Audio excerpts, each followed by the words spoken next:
Welcome to Viking Preparedness. I'm Pastor Joe Fox. You know, recently I did a video on a good job, right? And it was directed to the people who were complaining about not getting $15 an hour to flip a burger. And I talked about up in the Dakotas and in Texas, you can get a job working in the oil fields for a lot of money, right? And typically, those are 14 days on, 14 days off, sometimes 10 on, 10 off days. And somebody took me to task on that. Actually, a couple people took me to task.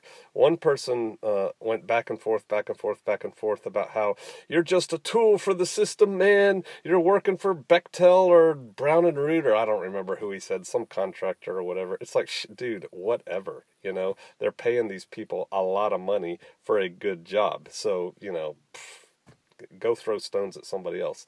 Somebody else took me to task and they said, you should, words to this effect, you should be ashamed of yourself. You call yourself a pastor and you're telling people to work on the Shabbat.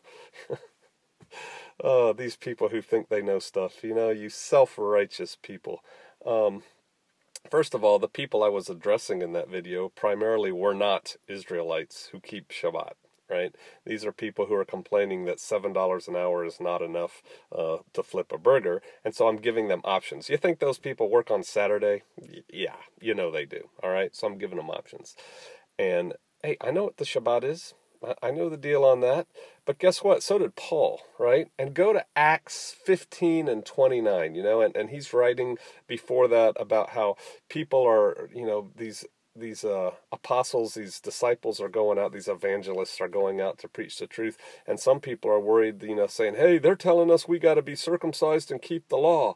And Paul's like, whoa, look, we did not tell them to say that. What we told them, what you need to do, you new people to the faith, you need to do 4 things. You need to abstain from offering, food to idols. You need to abstain from blood, right? These blood rituals and drinking blood and eating blood. You need to avoid things that are strangled. And you need to avoid fornication, sexual immorality, all these things that were done in these temples.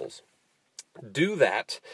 Listen to what these men are telling you, and you will pick up Torah. You will pick up the way. It's a journey. It's not a destination. People figure it out on the way. And so don't mix apples and oranges here, buckwheat, Yeah, I'm a pastor, and it's not that I call myself a pastor. That kind of irritated me too. Now I'll have a lot of people saying that, right? Well, you won't irritate me because I've already vented.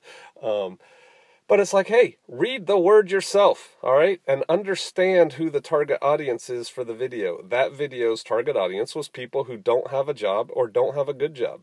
It's a job they can have. It's a better job than the one they have now. Hey, y'all go, why don't you go do something instead of throwing rocks, sitting on your fat hiney, and just writing comments on internet boards and other people's videos? Why don't you produce something? All right, I'll see you out there. Shalom.